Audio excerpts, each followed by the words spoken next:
नमस्कार, आप देख रहे हैं वी टाइम न्यूज। बढ़ते हैं झारखंड की खबरों की ओर। पंडित बागेश्वरी पांडे सरस्वती विद्या मंदिर दुग्धा में नेताजी सुभाष चंद्र बोस की जयंती पर पराक्रम दिवस के रूप में मनाया गया।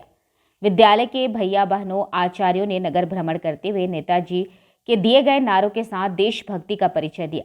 कार्यक्रम की शुरुआत चंद्रपुरा प्रखंड के कांग्रेस कमेटी अध्यक्ष प्रभुदयाल सिंह, प्रधानाचार्य रमाकांत राणा ने संयुक्त रूप से दीप प्रज्वलित और नेताजी के चित्र पर पुष्पार्चन कर किया।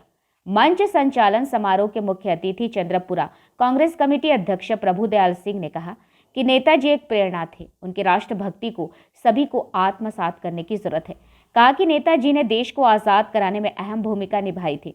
विद्यालय के प्रधानाचार्य रमाकांत राणा ने कहा कि नेताजी ने अपना संपूर्ण जीवन देश की स्वाधीनता के लिए समर्पित कर दिया। उन्होंने संपूर्ण देशवासियों के अंदर राष्ट्रभक्ति की भावना डालने का प्रयास किया, भारत को स्वतंत्र करने का प्रयत्न किया। वे एक सच्चे राष्ट्र नायक के रूप में जाने जाते हैं। आज बहुत ही गर्व की बात है कि आज नेताजी का जयंती है और सरस्वती विद्या मंदिर में हम लोग भैया बहनों के बीच में इस जयंती को मनाए और हमारे प्रधानाचार्य जी जो है यहाँ के, उन्होंने ये व्यवस्था बहुत ही अच्छा किया और नगर भ्रमण भी बच्चियों का हुआ और इस तरह का कार्यक्रम होना चाहिए।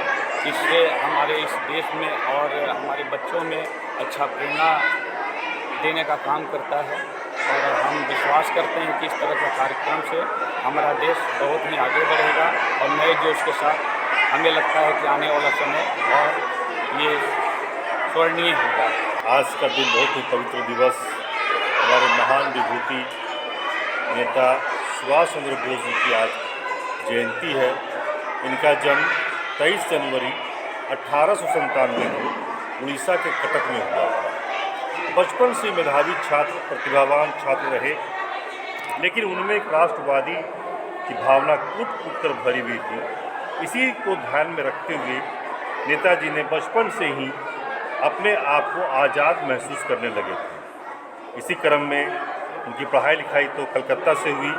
बाद में उनके इस व्यवहार को देखते हुए उनके अभिभावक उन्हें कैम्ब्रिज यूनिवर्सिटी में अध्ययन के लिए भेजा, लेकिन वहाँ उनको मन नहीं लगा।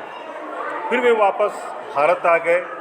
आने के बाद उनके अंदर एक भारत आज़ाद करने का जो सपना लेकर चले थे, उसको पूर्ण करने के लिए उन्हें अपने एक संगठन का स्थापना किया। जो नाम दिया उन्होंने आज़ाद हिंद फौज।